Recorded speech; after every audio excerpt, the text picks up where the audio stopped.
할렐루야. 예수님 부활하셨습니다. 할렐루야.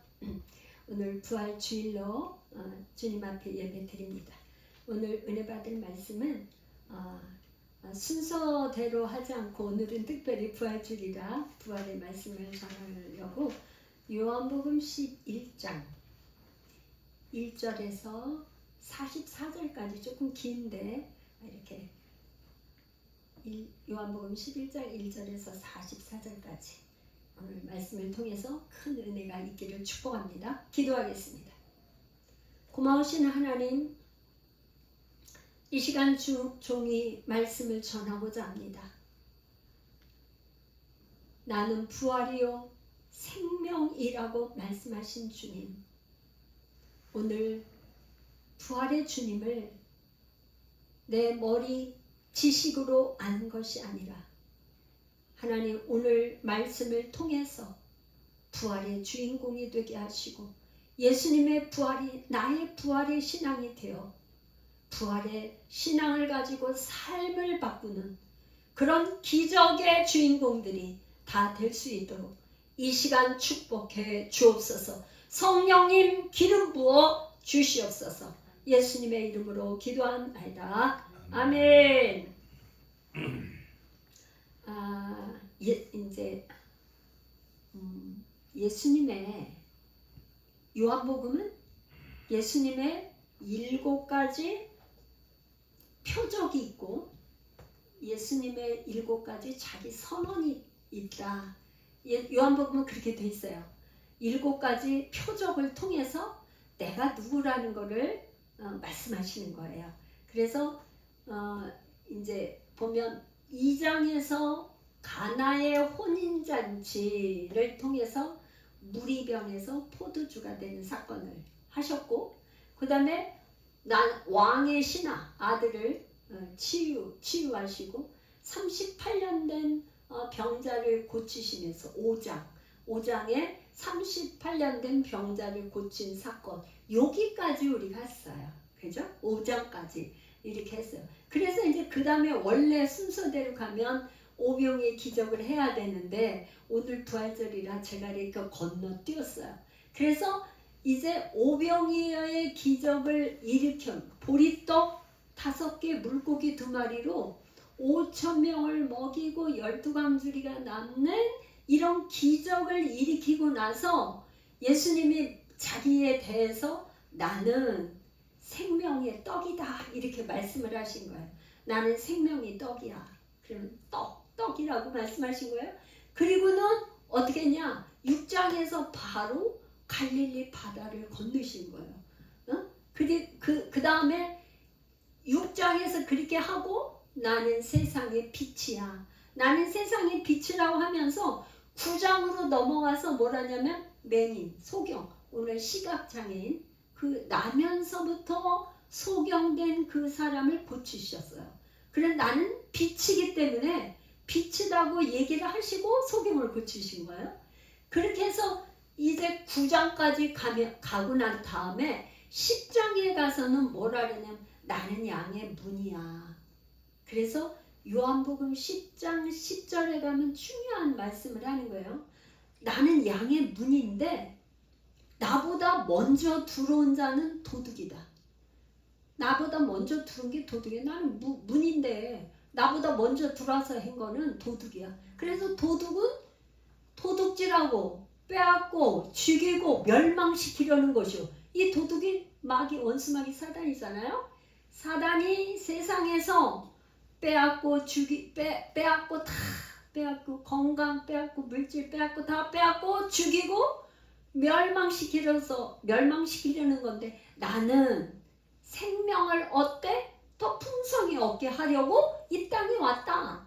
요한복음 10장 10절에 중요한 말씀을 하시는 거예요.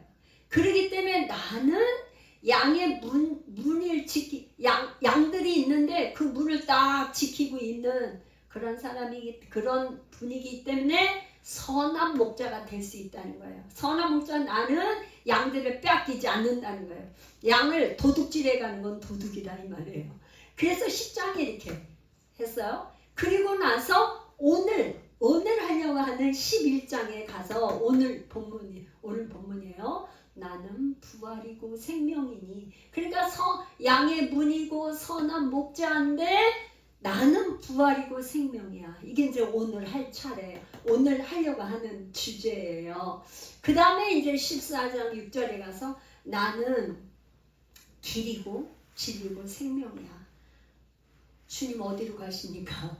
막 이러니까 이제 13장에 여기 이렇게 한 다음에 13장에 가서 이제 예수님이 발을 씻겨주시고 새 언약을 말씀을 하시면서 새 계명을 너희들에게 주노니 서로 사랑하라 막 이렇게 하니까 막 예수님이 이상한 거예요. 어디로 가시려고 그러시면 주님 어디로 가니까 막 그래 내가 길이다 진리고 생명이다 말씀하셔요.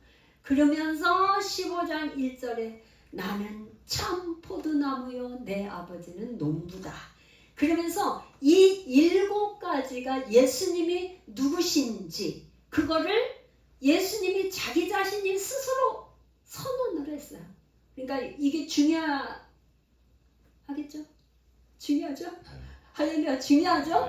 우리 한번 해볼까요? 나는 생명의 떡이다.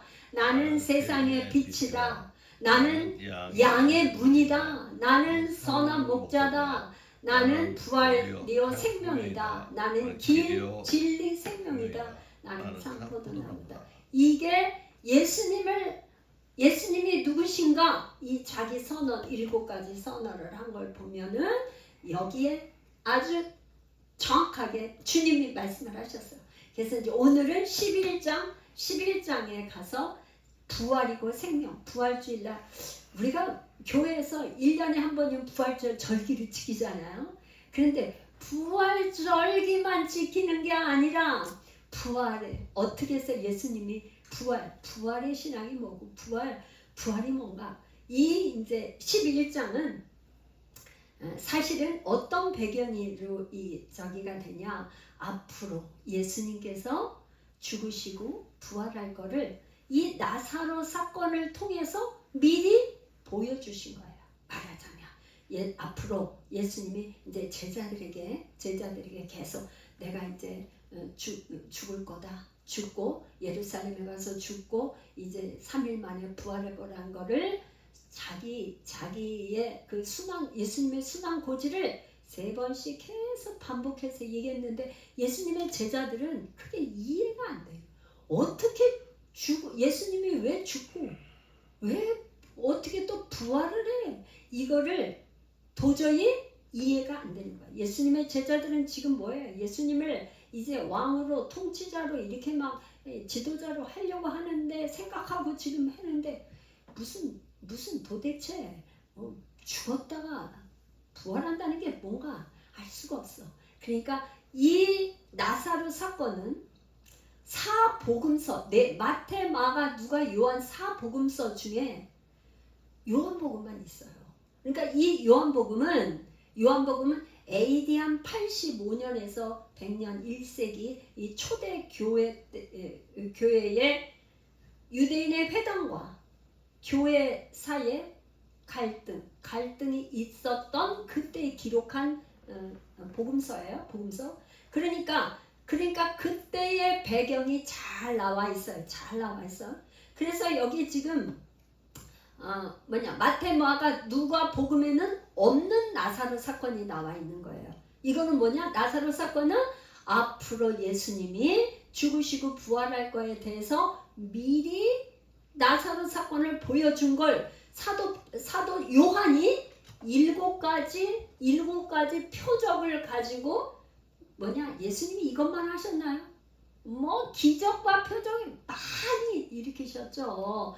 그런데 특별히 이 작은 책에 요한복음이라는 작은 책 성경 안에 이렇게 해서 조그만 저기에서 복음이 무엇인지 알려주려고 하니까 7가지만 정리해서 딱 했다 말이야. 그 중에 나사로 사건은 어디만 있다?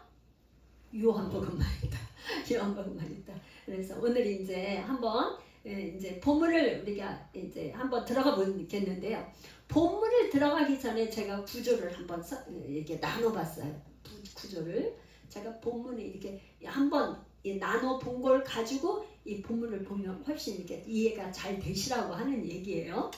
그래서 A는 1절부터 19절까지는 뭐냐면 예수님이 베다니에서 다시 베다니로 오신 거예요.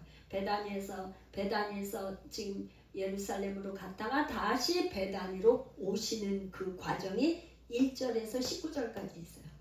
이 B는 뭐냐? 20절에서 22절까지 예수님이 베다니로 오니까 마르다가 예수를 맞이하기 위해서 예수님 맞이를 하러 나오는 거예요. 이 마을 밖으로 나오는 거예요. C는 뭐냐? 여기서 이제 항상 병행 구조 A, A-B, B-C는 뭐예요? 키브레스. 이 본문 중에서 중요한 구절이죠. 그래서 예수님이 자기 선언을 한 거예요. 나는 부활이요 생명이니. 요게 23절에서 27절까지 이게 핵심이에요.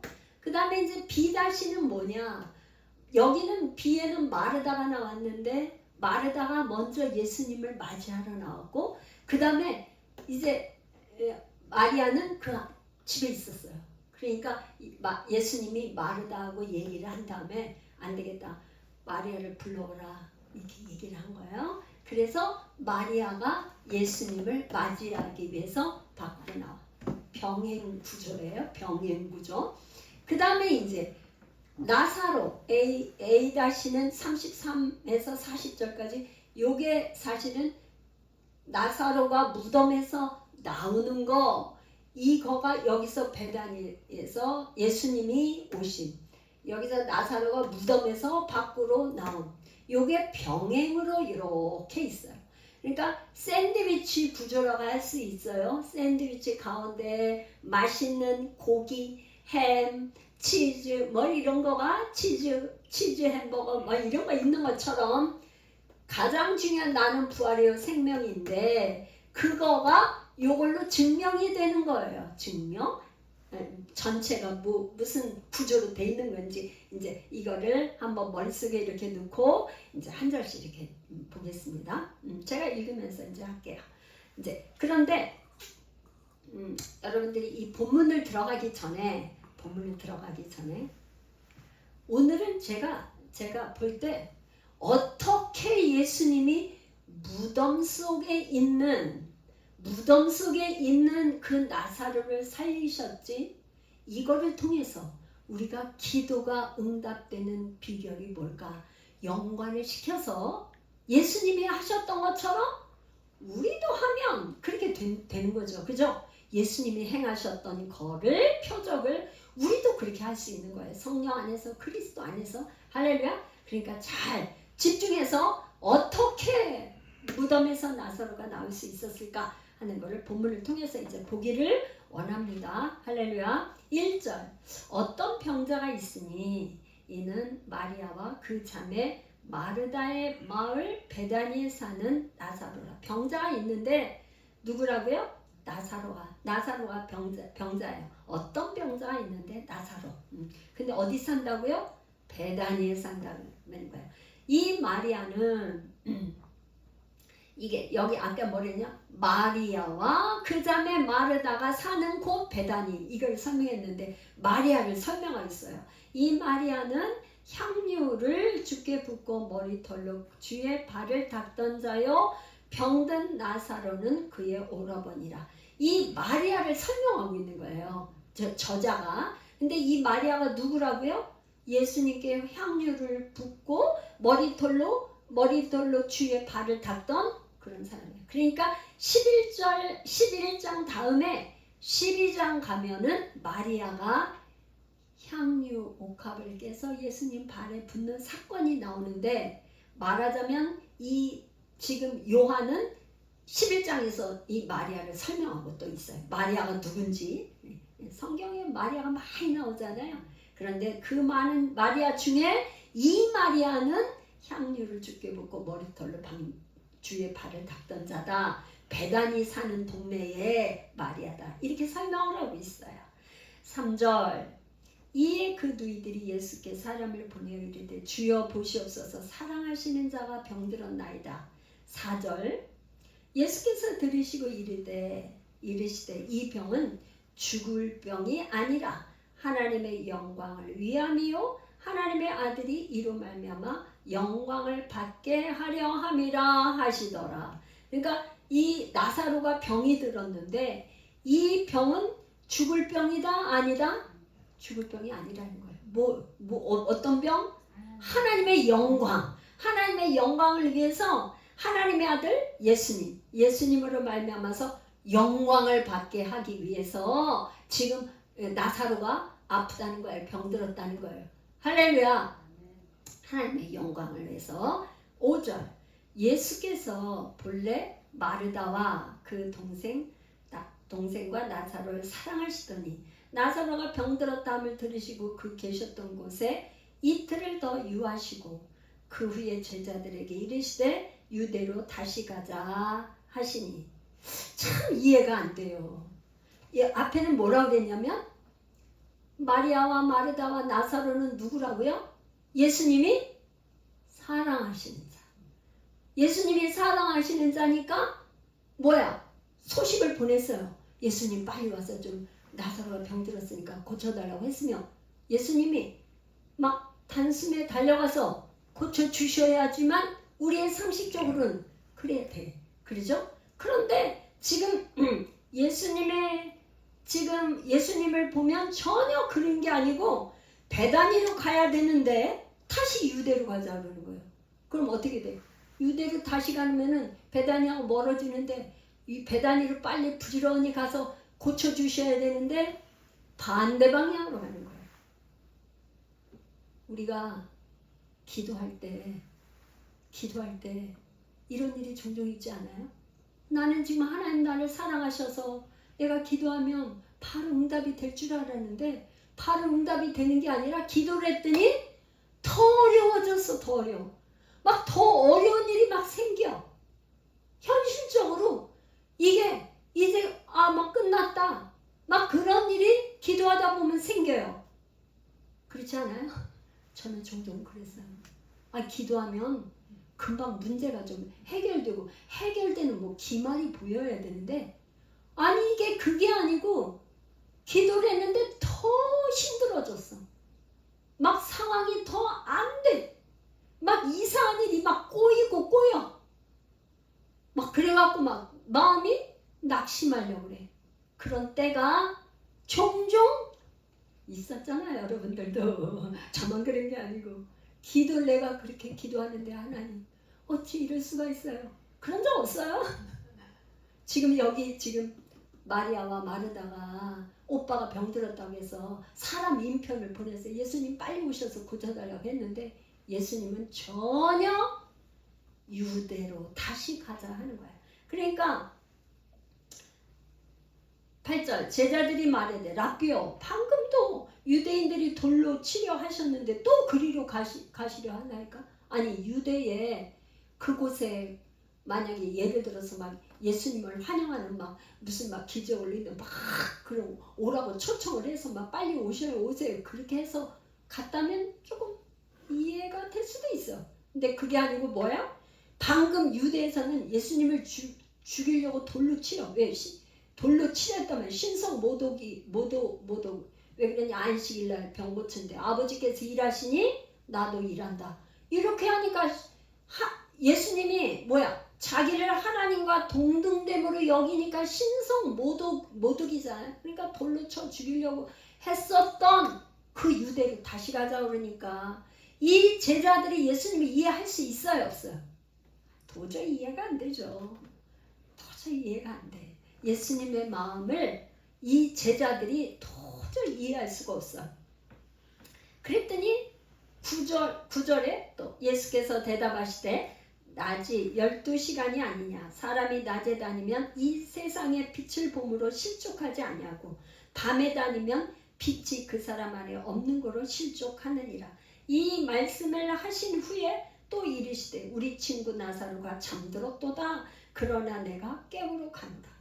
이 말씀을 도대체 제자들이나 우리들이 이해할 수 없는 그런 말씀을 하시는 거예요. 이게 말하자면 영적인 말씀이시잖아요. 그러니까 비유로 말씀을 하시니까 못 알아듣는 거예요. 낮이니까 12시간이 아니, 낮이 12시간이 아니냐. 예수님이 활동하시는 시간이 낮이라 이 말이에요.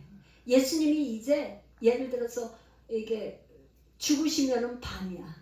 예수님이 안 계신 건 밤이고, 예수님이 계셔서 지금 활동하는 시간, 이건 낮이라 이 말이에요. 그런데 밤에 닿는 빛이 그 사람 안에 없는 거로 실족해. 그러니까 지금 제자들에게 하시는 이 말씀을 제자들이 이해할 수가 없는 거예요. 그러면서 또 뭐냐, 11절에 우리 친구 나사로가 잠들었도다. 그러니까 죽었다는 표현을 이미 병들어서 아파서 기별을 보냈는데도 예수님이 안 가시고 시간이 지나서 이미 죽었어. 그걸 잠들었다. 이렇게 그러면서 내가 깨우러 가노라 이렇게 말씀을 하시는 거예요. 12절 제자들이 이르되 주여 잠들었으면 낫겠나이다 하더라. 그랬더니 예수님이 다시 말씀해요. 13절 예수는 그의 죽음을 가리켜 말씀하신 것이나 그들은 잠들어 쉬는 것을 가리켜 말씀하신 줄 생각하는지라. 이에 예수께서 밝히 이르시되 나사로가 죽었느니라. 그러니까 예수님이 제자들에게 잠들었다고 말했지만 실제 죽은 것을 그렇게 표현을 하신 거고, 내가 깨우러 가겠다 말씀하신 건 다 지금 앞으로 예수님께서 어떻게 행하실 거에 대해서 비유, 상징적으로 말씀을 하신 거죠. 15절 내가 거기 있지 아니한 것을 너희를 위하여 기뻐하노니 이는 너희로 믿게 하려 함이라. 그러나 그에게로 가자 하시니 믿게, 여러분이 성경에 이렇게 내 성경이면 이렇게 표시를 해놓으면 좋겠어요. 저는 노트에 적어갖고 다시 막 줄긋고 표시하고 이러거든요. 믿게 하기 위해서. 예수님이 그 자리에 없는 것이 너희를 위해서 기뻐한다는 거예요. 제자들이 이해할 수 없는 얘기를 하는 거야. 아니 사랑하는 나사로, 마리아, 마르다를 위해서 빨리 가서 고쳐주시는 게 기쁨인데 거기 없는 것을 너희를 위해서 기뻐한다는 거예요. 왜? 이유가 이는 너희로 믿게 하려 함이라. 어떤 앞으로 있을 일에 대해서 미리 얘기하는 거예요. 디두모라고도 하는 도마가 다른 제자들에게 말하되 우리도 주와 함께 죽으러 가자. 이 예수님의 제자들은 아직 예수님이 말씀하시는 거에 대해서 이해가 안 되고 있는 거예요. 동문서답을 하고 있는 거예요. 말하자면 17절 예수께서 와서 보시니 나사로가 무덤에 있은지 이미 나으리. 예수님께서 가자 해서 오셨어요. 베다니로. 베다니는 예루살렘에서 가깝기가 한 오리쯤 되매 많은 유대인이 마르다와 마리아에게 그 오랍의 일로 위문하러 왔더니, 이게 이제 A예요. 그러니까 말하자면 나사로가 병들었다가 예수님이 오시지 않아서 이제 결국엔 죽었어. 그런데 무덤에 장사를 다 지냈어. 며칠이 지났어요? 하루, 이틀, 사흘, 나흘. 그러니까 성경에서 말하는 3일은 말하자면 의학적으로 이제 3일 안에는 어떻게 가망성이 있는데 이미 병들어서 나흘. 이거는 이제 3일이 지나면 시체가 그 중동의 팔레스타인 거기는 이제 덥잖아요. 굉장히 더운 적이니까 시체가 부패하는 저기가 여기보다 굉장히 더 빠를 거 아니에요. 이미 썩어서 냄새가 나는 정도를 말하기 위해서 성경에서 하루, 이틀, 사흘, 나흘이나 지났다는 것을 표시하고 있어요. 이제 B로 넘어가요. 20절 마르다는 예수께서 오신다는 말을 듣고 곧 나가 맞이하되 마리아는 집에 앉았더라. 지금 이제 영국 무대를 만약에 이렇게 생각한다면은 마리아는 집에서 예수님이 오셨다는 얘기를 듣고도 안 나가는 거예요. 왜? 이유가 있겠죠. 우리가 그렇게 예수님을 사랑하고. 마리아는 어떤 사람이에요? 예수님 발밑에서 말씀을 듣고 그렇게 예수님 말씀을 좋아하고 사랑하고 했던 그 예수님, 너무 실망한 거야. 예수님 오시라고 기별까지 보냈는데도 오시지 않고 뭐야 사랑이 깊으면 너무 사랑했던 사람에게 실망감도 커지지 않았을까? 이 마리아 마음을 조금이라도 이해가 가요. 그러니까 언니 마르다는 나갔는데 이 마리아는 집에 있는 거예요. 안 나가요. 그리고 있어요. 21절 마르다가 예수께 여짜오되 여기 이제 얘기하는 거 주께서 여기 계셨더라면 내 오라버니가 죽지 아니하였겠나이다.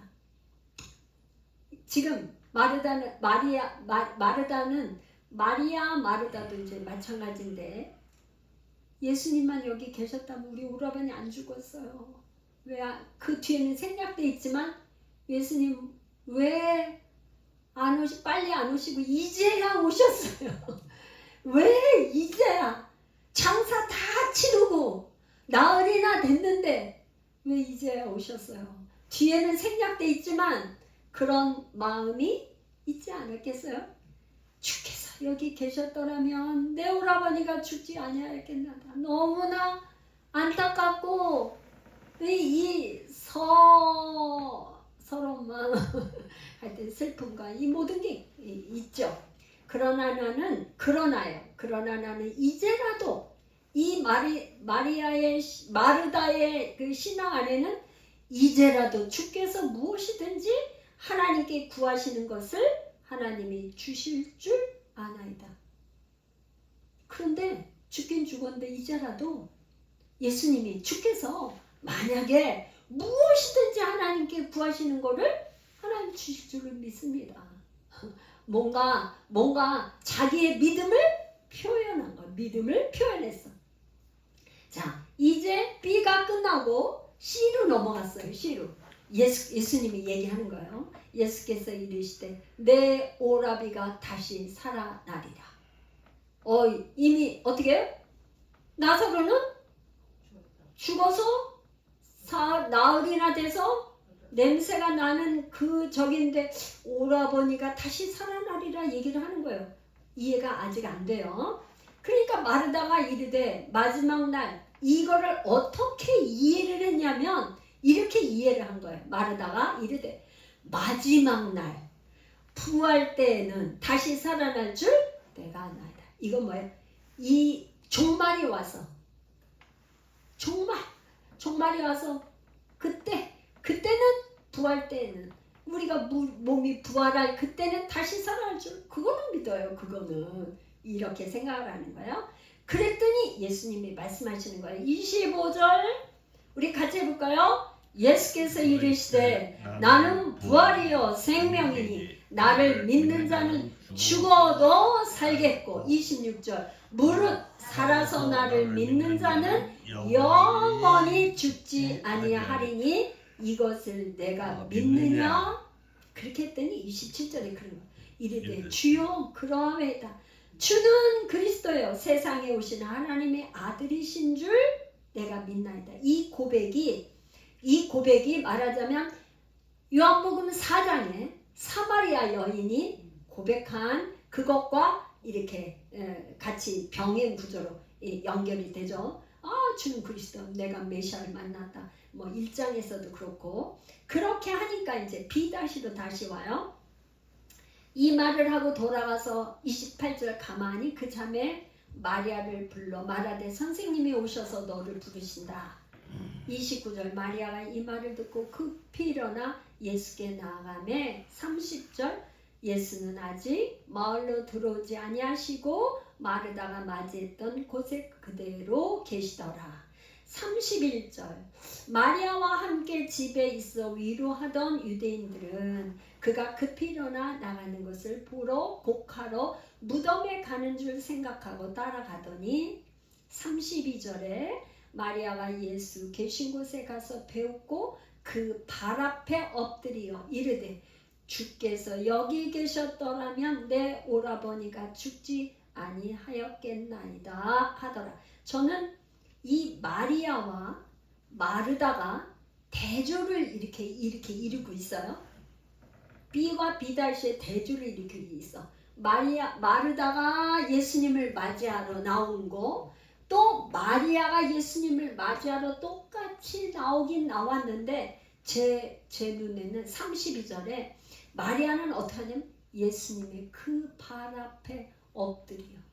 그러니까 이 평상시에 자기의 신앙이 그 사람의 몸으로 나타나는 거야. 그러니까 마리아는 지금 오라버니가 죽어서 난리가 돼서 예수님 앞에 좀 마음이 섭섭하고 안타깝고 그런 것도 있지만 예수님 앞에 가자마자 어떻게 그 발 앞에 엎드려 예수님을 경배하는 신앙이에요. 마리아는. 그러면서 뭐라냐면 언니 그 마르다하고 똑같은 얘기를 하는 거예요. 주께서 여기 계셨더라면 내 오라버니가 죽지 아니하였겠나이다. 마르다와 마리아는 똑같은 얘기를 했지만 제가 다른 거를 보면 마리아는 그 발 앞에 예수님께 경배하는 신앙이었어요. 33절로 갈게요. 예수께서 그가 우는 것과 마리아가 우는 거죠. 또 함께 온 유대인들이 우는 것을 보시고, 그러니까 마리아가 막 그 얘기를 하고 막 우는 거예요. 예수님이 여기 계시지 여기 예수님이 계셨더라면 내 오라버니가 죽지 않았을 건데 하면서 막 우는 거예요. 그랬더니 옆에 같이 있었던 유대인들도 막 울어요.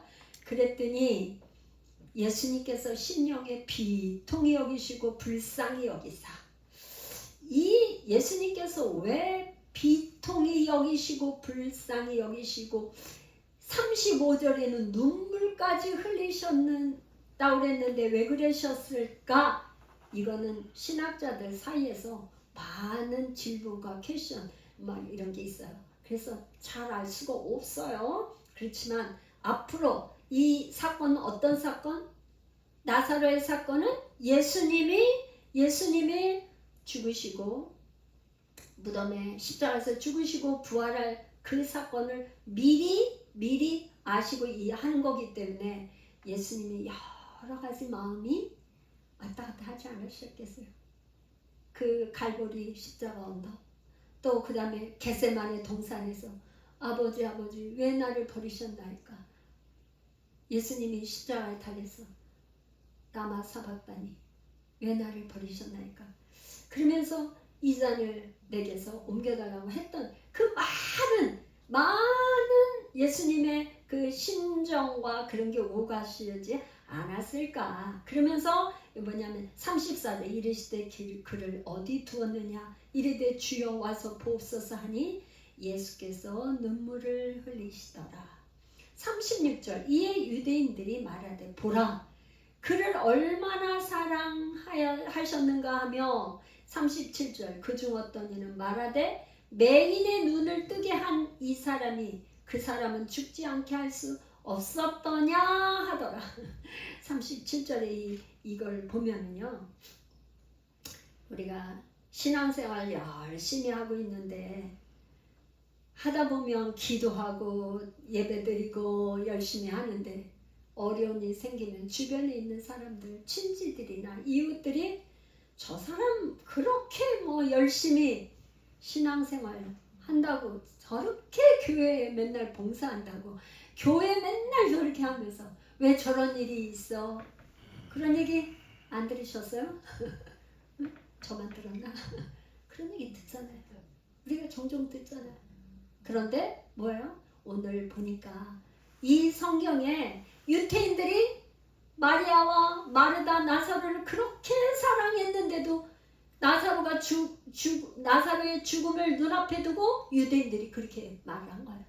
아니 뭐야? 구장에서 나면서부터 맹인 소경된 그 사람의 눈을 뜨게 했는데 어떻게 이 사람을 죽지 않게 할 수 없나? 이 사람들한테 이해가 안 되잖아요. 그렇죠? 이해가 안 돼. 아직 이해가 안 돼. 우리 인생이 아직 끝나지 않았잖아요. 그러니까 중간에 어떤 일이 생기는 건 아직 우리 생각으로 이해할 수 없는 일이 생긴 거 뿐이야. 그뿐이야. 앞으로 어떤 일이 일어날지 몰라. 잠시 후에는 어떤 일이 좋은 일이 있어요. 그죠? 그러니까 우리의 인생에도 그런 거예요. 지금 지금 나의 현실을 보고 다 상황 판단을 하고 결산할 게 아니에요. 앞으로 하나님이 어떻게 하실지 몰라. 기도하면서 기다리는 거죠. 자, 38절. 이에 예수께서 다시 속으로 비통히 여기시며 예수님의 마음하고 이 유대인들하고 이 마리아 나사로 마리아하고의 알 수 없는 지금 수준이 안 맞잖아. 예수님하고 수준이 안 맞아. 그러니까 다시 속으로 비통히 여기시며 무덤에 가시니 무덤이 굴이라 돌로 막혔거늘 예수께서 이르시되 돌을 옮겨 놓으라 하시니 그 죽은 자의 누이 마르다가 이르되 주여 죽은 지가 나흘이 되었음에 벌써 냄새가 나나이다.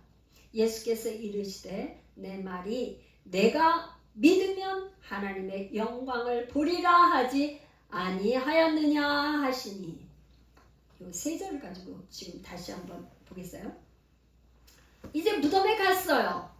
갔더니 유태인의 그 유대 팔레스타인의 그 장례 문화는 굴에다가 시체를 집어넣고 돌문으로, 이제 굴이 이렇게 있다면 여기다 돌로다, 돌문이에요. 돌로다가 이렇게 물을 막아놓는 거예요. 아니면은 밑에다가 굴에 넣고 위에다 돌문을 막든지 큰 돌을 갖다 여기다 막아놔. 그러니까 지금 갔는데 어떻게 돌로 막았어요. 그러니까 예수님 뭐라 하냐면 돌을 옮겨놔라 그래요. 그때 이 마르다가 그러니까 예수님이 돌을 옮겨놓으라니 도대체 이게 이해가 안 되잖아요. 이해돼요 안 돼요? 이해가 안 되는 거예요. 이해 안 되니까 뭐라 주여 죽은 지가 나흘이나 되었으며 벌써 냄새가 납니다. 벌써 냄새가 나는 게 시체 썩는 냄새가 나는 걸 예수님도 알면서 돌문을 열어서 뭐 어떻게 하겠다는 거예요. 시체를 어떻게 하겠다는 거예요. 그러니까 뭐예요? 예수님의 생각과 마르다의 생각과 이거는 지금 레벨이 전혀 안 맞는 거예요. 40절 예수께서 이르시되 내 말이 내가 믿으면 하나님의 영광을 보리라 하지 않았느냐. 여기 뭐예요? 아까 제가 믿고 이게 줄치려 했죠. 이것을 내가 믿느냐. 그 다음에 이는 너희로 믿게 하려 함이라. 내가 믿느냐. 다시 예수님이 뭐라 하냐. 내가 믿으면 하나님의 영광을 보리라는 거예요. 제가 오늘 제목을 뭐라 그랬냐면 제목을 부활 하나님의 영광을 본 자들은 어떤 사람인가? 이렇게 제목을 붙여봤어요. 어떤 사람이 하나님의 영광을 보는 사람들인가? 여러분들 생각에 어떤 사람들이 하나님의 영광을 볼 것 같아요? 하나님을 그냥 믿는 사람. 예, 여기 제목을 제가 이렇게 붙여놨는데 예수님이 말씀하는 거. 믿으면 하나님의 영광을 보리라. 그러니까 여기에서 지금 예수님이 표적, 나사로를 살리는 표적을 일으키는 이 사건에 뭐냐? 믿는 사람은 영광을 보는데 믿지 않는 사람은 죽은 자가 살아나도 하나님의 영광은 보지 못해요. 그래서 어떻게? 예수님을 이 다음에 보면은 본격적으로 죽이려고 해요. 여러분 있잖아요. 여러분 우리의 삶에 예수 믿으면서 기도하고 기적이 일어나잖아요. 기적이 일어나잖아요. 그러면 그 기적이 일어난 거를 다 기뻐하는 게 아니에요. 다 기뻐할 것 같아요? 안 그래요? 안 그래요. 어떤 사람이 기뻐하냐? 나하고 정말 이렇게 그래서 이 문제를 가지고 고민하고 기도하고 막 그랬던 사람은 막 정말 이게 기적이야. 하나님이 하셨어. 하나님이 하시지 않으면 이런 문제가 해결될 수 없어. 막 그리고 뭐야? 하나님께 영광을 올려드리고 하나님이 정말 하셨습니다 하며 고백을 하지만 딴 사람도 어떻게 했냐면요. 시기하고 질투하고 오히려 조롱하고 오히려 그 일로 인해서 이상하게 관계가 막 그래 되고 그래요. 우리가 상상했어요. 왜 그래요? 그 배후에는 악한 원수마귀 사단이 이 하나님의 기적과 표적을 오히려 하나님께 영광을 돌리지 못하고 믿지 못하게 해서 사단이 그렇게 만들어요. 참 희한하죠? 그래서 뭐라 그러냐면 예수님은 믿으라는 거예요. 전제 조건이 내가 믿으면이에요. 믿으면 하나님의 영광을 보리라는 거예요. 41절 돌을 옮겨놓으니 예수께서 눈을 들어 우러러 보시고 이르시되, 이제 여기 잘 여러분 집중해 보세요. 아버지여 내 말을 들으신 것을 감사하나이다. 항상 내 말을 들으시는 줄을 내가 알았나이다. 그러나 이 말씀을 하옵는 것은 둘러선 무리를 위함이니 곧 아버지께서 나를 보내신 것을 그들로 믿게 하려 함이라. 그러니까 뭐냐? 예수님은 이런 과정 필요 없어. 그냥 고치면 되고 얼마든지 할 수 있어요. 그런데 예수님은 뭐예요? 뭐냐? 하나님께서 나를 보내신 것을 둘러선 무리들에게 믿게 하고 알려주기 위해서 기도를 하는데 어떻게 하냐면 아버지여 내 말을 들으신 것을 감사하나이다. 여러분 있잖아요. 지금 상황이 안 좋아. 기도해도 아무런 변화가 없어. 그래도 감사하세요. 어떻게? 항상. 예수님이 그렇게 하셨어요. 뭐라 했어요? 아버지 내 말을 들으신 거를 감사하나이다. 그 다음에 항상 내 말을 들으시는 줄 내가 알았나이다. 여러분이 이거를 꼭 명심하십시오. 기도하는 우리한테 지금 상황이 안 바뀌어도 감사하세요. 어떻게? 항상. 안 돼도 감사, 잘 돼도 감사, 어떤 일이 있어도 그냥 감사하세요. 그러면 어떻게? 그 다음에 이제 하나님께서 일하신 것이 나타나요. 33절 이 말씀을 하시고 큰 소리로 나사로야 나오라 부르시니 44절 죽은 자가 수족을 베고 동인채로 나오는데 그 얼굴은 수건에 쌓였더라. 예수께서 이르시되 풀어놓아 다니게 하라 하시니라. 여기 지금 44절에 죽은 자는 나사로잖아요. 그런데 죽은 자 나사로가 수족을 메고 동인채로 나오는 거예요. 근데 이게 그 주석 같은데 이렇게 잡으니까 이렇게 났어. 그 얼굴에 수건이 쌓였어. 만약에 예수님은 그 나사로를 수건도 다 없이 그냥 이렇게 나 얼마든지 그렇게 할 수 있지만 만약에 그랬다면 귀신인가? 그럴 수도 있고. 그러니까 죽었다가 이 죽은 나사로가 분명히 다시 살아났다는 거를 그거 하기 위해서 수건에 동인채로 나온 거예요. 그랬더니 예수님을 풀어놔서 다니게 하라고 했어요. 근데 이 죽은 자는 요한복음 5장 25절에 죽은 자들이 하나님의 아들의 음성을 들을 때가 오나니 곧 이때라. 듣는 자는 살아나리라. 그러니까 이 말씀을 요한복음 5장에 말씀하신 거를 지금 무덤에서 죽어서 냄새가 나는 나흘이나 지난 나사로를 향해서 나사로야 나오라 하니까 하나님의 음성, 하나님의 아들 예수님의 음성을 듣고 나오는 거예요. 그게 5장에서 한 것을 11장에서 예수님이 그대로 보여준 거예요. 그러니까 하나님의 말씀은 반드시 말씀하신 것이 이루어진다는 걸 보여주신 거죠. 자, 그러면 오늘 이제 여기서 제가 다시 조금 정리할 게 있어요. 이 지금 11장에 1절이 시작되기 전에 10장 42절에는 뭐라고 되냐면 그리하여 거기서 많은 사람이 예수를 믿으니라. 45절에 11장 45절은 마리아에게 와서 예수께서 하신 일을 본 많은 유대인이 그를 믿었으나 가운데 아까 40절에 가면 뭐야? 내가 믿으면 하나님의 영광을 보리라. 그러니까 성경 66권에서 우리에게 요구하는 거는 믿음이에요. 믿음인데 여기 지금 믿는 사람들은 어떻게 믿으면 뭐야? 돌문을 옮겨 놓는 거예요. 사실 냄새나는 무덤에 장사 지내서 나흘이나 지난 돌의 문을 예수님이 그냥도 나사로 나오라 해서 하실 수 있어요. 예수님은 창조주 하나님이시니까 예수님이 그냥 뭐 말씀으로 그냥 돌 문에 옮겨져라 해도 할 수도 있어. 근데 예수님은 우리에게 요구하시는 게 있어요. 뭐라고요? 믿으라는 거예요. 그러니까 믿는 사람은 뭐를 해야 되냐면 돌문을 내 손으로 옮기는 거예요. 할렐루야?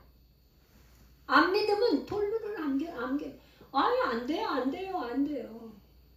이 돌문은 어찌 보면 믿음을 갖는 사람만 돌문을 옮길 수 있어.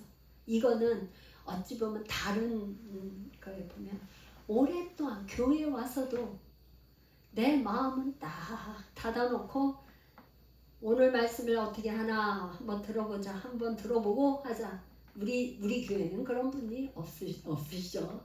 그렇지만 내 생각 이런 걸로 한번 들어본 다음에 하겠다. 내 생각과 내 이제까지 살아왔던 경험과 모든 게 비춰서 맞으면 그렇게 하고 그렇지 않으면 안 하고 그런 거예요. 근데 이 예수님이 우리에게 요구하시는 거는 먼저 내 믿음을 보이라는 거예요. 보인 사람은 돌문을 옮기는 거예요. 할렐루야.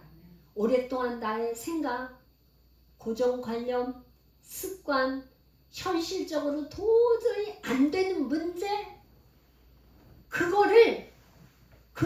그게 돌문이에요. 기도해도 안 바뀌는 게 돌문이야. 그런데 일단 돌문을 옮기는 건 내 마음을 내려놓는 거예요. 마음을 여는 거예요. 내 생각을 포기하는 거예요. 내가 가졌던 습관들 다 포기하는 거예요. 예수님 말씀에 의해서 돌문을 옮겨놓고 하는 건 주님이 일하실 수 있도록 준비가 되는 거예요. 그게 믿음. 그래서 기도가 응답될 때는 결국에 언제 응답되냐? 믿고 구할 때 응답이 돼요. 누구든지 믿고 구한 것은 받은 줄로 믿으라. 그래서 믿는 게 믿으면 하나님의 영광을 보리라. 그래서 이제 이 부활의 사건이 이제 20장에 가면 맨 처음 이제 예수님이 죽으시고 이제 장사 지냈는데 이 예수님 시체에 향유를 바르러 갔었던 맨 처음에 간 여인이 막달라 마리아. 그는 예수님의 시체에 썩지 말라고 이 향유를 바르러 갔잖아요. 맨 처음에 가서 만난 게 막달라 마리아. 이 여자에게는 그런 믿음이 있는 거죠. 믿음이 있으니까 무덤을 찾아간 거예요. 안식구 첫날. 여기에서 여러분들은 오늘 나온 여러 사람이 있어요. 마르다의 신앙도 있고 마리아도 있고 나사로도 있고 거기에 구경꾼들도 있었고 예수님의 제자들도 있어요. 이 사건에서 많은 사람들이 있었어요. 동네 사람들도 있었어요. 그런데 저는 마르다가 돌문을 옮겨서 그렇게 하고 다 했지만 정말 믿은 사람은 저는 왜 예수님이 마리아에게 와서 예수께서 하신 일을 본 많은 유대인이 그를 믿었다고 했을까? 왜 마리아에게 와서 예수님이 하신 일을 유대인들이 믿었다고 했을까? 이게 참 궁금했어요. 그런데 이거는 12장에 가면 마리아가 자기의 향유 옥합을 깨뜨려서 예수님의 발에 푸는 거예요. 그러니까 이 마리아는 앞으로 예수님이 죽으실 그 죽음을 준비하는 이런 신앙이 된 거예요. 믿음이 어느 수준? 예수님의 죽음까지도 내다보고 그거를 준비하는 그런 신앙이 됐다. 믿음의 수준이. 그래서 가는 곳마다 복음이 전파되는 곳마다 이 마리아 일도 같이 전해질 것이다. 정말 우리는 믿으면 하나님의 영광을 보게 됩니다. 믿지 않는 사람은 하나님의 영광을 볼 수가 없어요. 부활의 영광을 볼 수가 없어요. 이제 이후에는 유대인들은 오히려 예수님을 대적하고 죽이려까지 했어요. 어떻게? 나사로까지 같이 나사로도 죽이고 예수님을 같이 죽이려고 했어요. 우리가 생각할 때는 너무나 기가 막히지 않아요? 나사로가 살아났는데 유대인들이 어떻게 해요? 나사로도 죽이고 예수님도 죽이려고 모의를 한 거예요. 모의를. 정말 나는 어떤 신앙인가? 나는 어떤 신앙인가? 나는 우리 모두가 마리아 같은 신앙이 되었으면 좋겠어요. 마리아.